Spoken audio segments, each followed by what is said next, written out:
ఉన్నాయేమో మరి.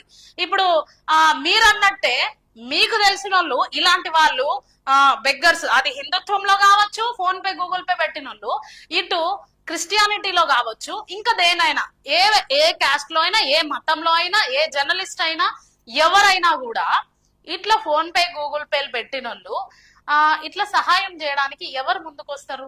నేను రీసెంట్ గానే చూసిన, దాదాపు 10-15 మందికి 25 కేజీల రైస్ బ్యాగ్, గ్రాసరీస్.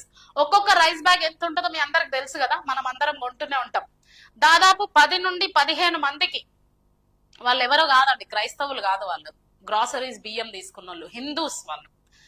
ఈయన నినాదం మాకు తెలుసు, మేము మీటింగ్స్ లలో కలుసుకున్నప్పుడు ఆ సార్ నాతో మాట్లాడుతుండే, మా అందరితోటి కూడా మాట్లాడతారు.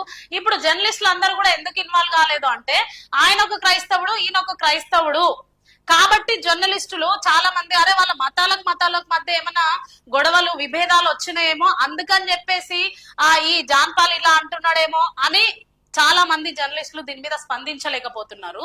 కానీ ఒక జర్నలిస్ట్ గా, సాటి జర్నలిస్ట్ గా నాకు ఆయన వ్యక్తిత్వం గురించి తెలుసు, ఆయన నినాదం గురించి తెలుసు, ఆయన చేసిన సహాయం గురించి తెలుసు కాబట్టి నేను మాట్లాడాల్సి వస్తుంది.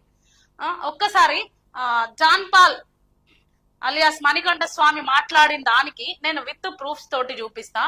ఓకే, ఇప్పుడు ఆయనను బెగ్గర్ అని అన్నారు కదా,